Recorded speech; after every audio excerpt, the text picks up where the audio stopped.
Oke teman-teman, kita lanjutkan lagi dengan widget yang lain dari Flutterblock.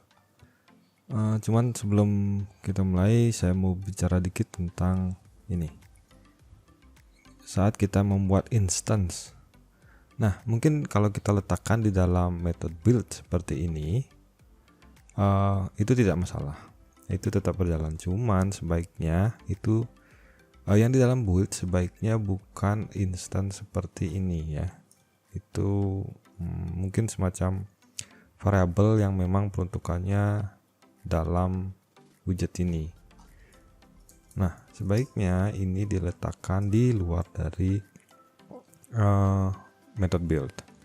Cuman kita bisa nyatakan di sini dengan bahwa dia adalah final, dan kita tidak bisa menggunakan cons pada konstruktornya.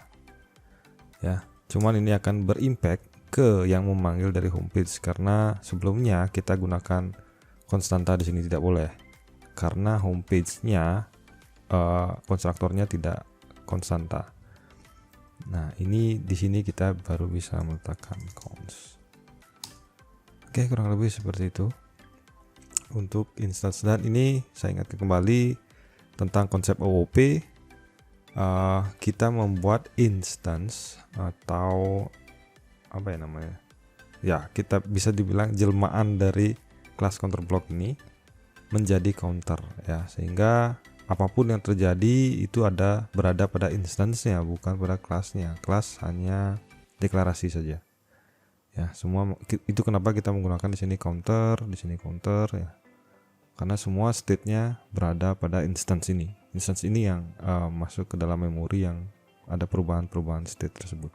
Nanti kita akan di widget yang lain kita akan membahas ini lebih detail lagi supaya teman-teman paham. Oke, itu ya. Lalu next adalah tentang widget yang lain dari Flutterblock. Nah, di sini kita sudah membuat menggunakan block listener dan block builder. Jadi block builder ini menjadi child dari block listener.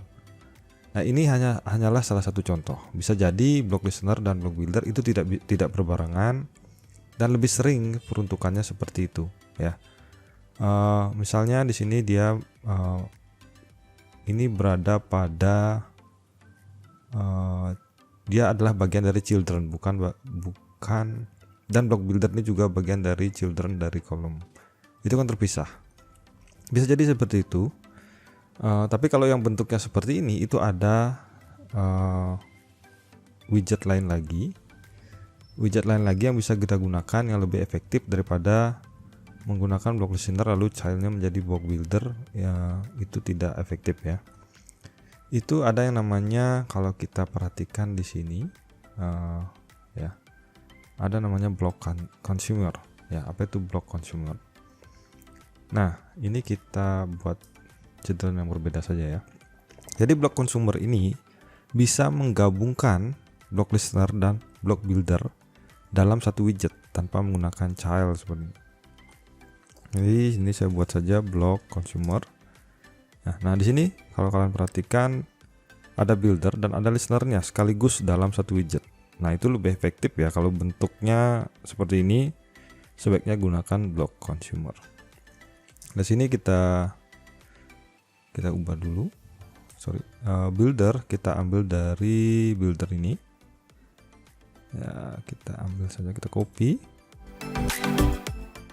Ya, kita copy, lalu kita paste di sini ya. Dan listenernya kita juga ambil dari sini. Jadi bisa sekaligus ya dalam satu widget. Nah, ini masih berantakan. Kita save aja supaya dia auto format bentuknya. Oke.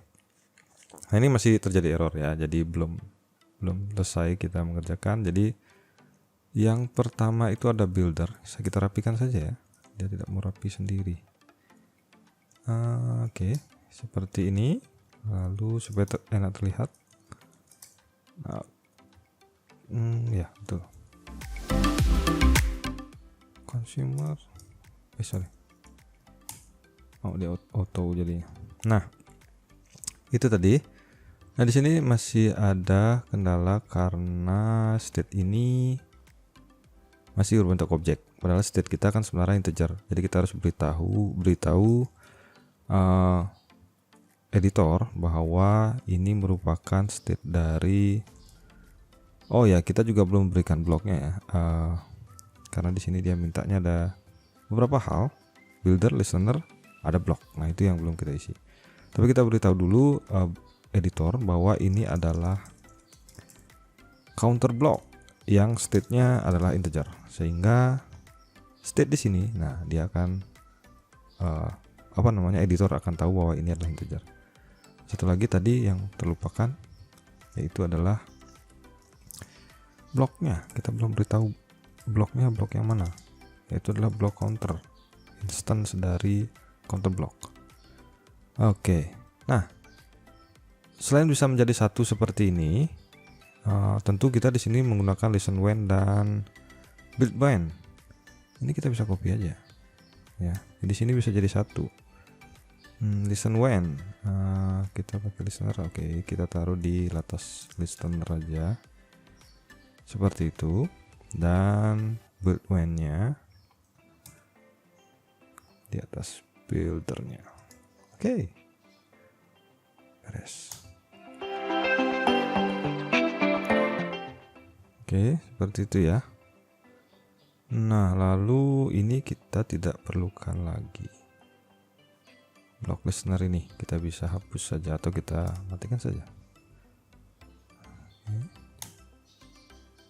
Nah, kita rebuild ulang. Oke, bentuknya sama. Hanya saja ya, betul. Jadi ini sudah terbentuk semua. Kalau kita balik ke di bawah 0, nah dia muncul juga ya. Jadi lebih ringkas ya kalau kita kasusnya seperti ini. Di dalam block lister childnya itu kita menggunakan block builder, sebaiknya gunakan block consumer, kecuali kalau block listener dan block builder itu ada pada posisi yang terpisah di dalam layout kalian, baru gunakan block listener dan block builder. Kalau block consumer dia jadikan satu, listener dan buildernya. Jadi listener itu tidak perlu child lagi, karena kita memang tidak membuat child, kita hanya butuh menampilkan seperti ini saja. Dan listener bukan untuk rebuild ya. Jadi itu ya, ada satu widget yang sangat berguna untuk memudahkan kita developer dalam menggunakan block. Oke, itu saja untuk block consumer. Semoga bermanfaat. Next kita akan berbicara tentang block provider ya, salah satu widget yang powerful yang dalam konsep Flutter ya.